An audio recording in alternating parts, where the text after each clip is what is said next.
Welcome to Lubbock. So excited to have you both here and to get to talk to you about this. You have a book coming out in just a few days. Love Comes First.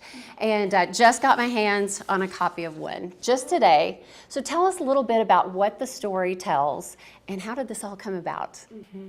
Well, we wrote this book on our last book tour. We wrote a book called Superpower Sisterhood.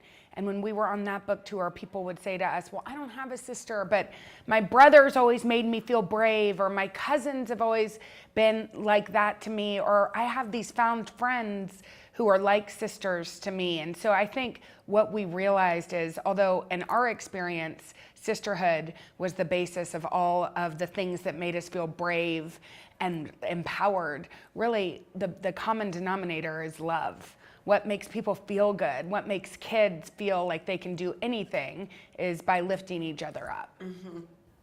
And in our book, our families grew while we were writing this book. And so at the beginning, it's these siblings that see all their friends getting other uncles or aunts or their parents' best friends become their uncles and aunts, and they want their family to grow too. And so they have this sort of prayer about that. And we were actually living through that with Jenna having a son and me having a baby daughter. And so also our kids are part of the inspiration. Absolutely. And I know you've written more than one book together. What is it like? I can't imagine how it feels to see a child or a parent with a child together reading one of your books. It feels It's so so good. fun. It makes us cry. It feels so great. I mean, I think that's why we do it, you know, and we read it to our kids. I got to go to a school. I didn't even tell you this. I got to go to a school in Brooklyn and read it to first graders through fourth graders. And it felt really good because our kids kind of have to like it. I mean, they don't actually have to, and in fact... Well, they also were editors for us. Yes. They gave us some feedback. And they're part of it, so of course that feels really good. But to go to a school and have a class be into it and laugh with it, and at one point a little boy goes, I love my mommy, out of nowhere. And I think that's what we're hoping to do. I mean, inspire kids and parents alike to realize that kindness and love are infinite.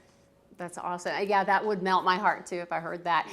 Well, I know you both say Little Women.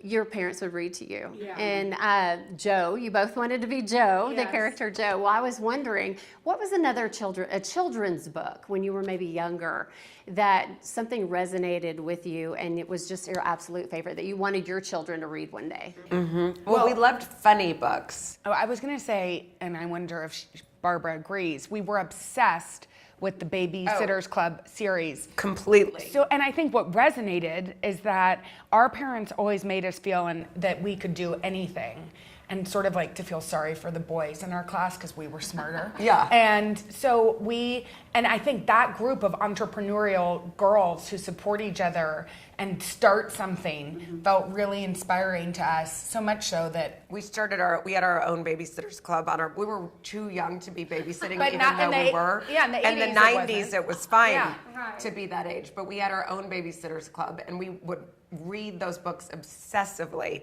We loved them. Yeah, absolutely. And most of these books, and like you just said, they have some sort of life lesson that you learn from them. What is maybe a life lesson or something that has stuck with you all these years from a book you read when you were younger?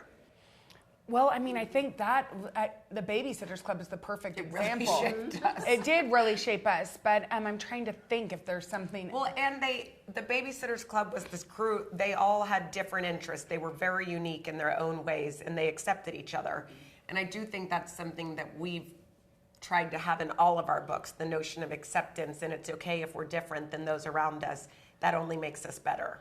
Yeah, and that book, I mean, that resonated too when we got a little bit older and we read books like House on Mango Street or The Bluest Eye by Toni Morrison, which is one of my all-time favorite books, that you can read a book that may seem very different. The characters do not go through the same experiences as you, and yet you can understand and walk through their shoes by reading the book and hopefully become a little more empathetic. And I think that's why we really believe in keeping a diverse amount of books on bookshelves across our country.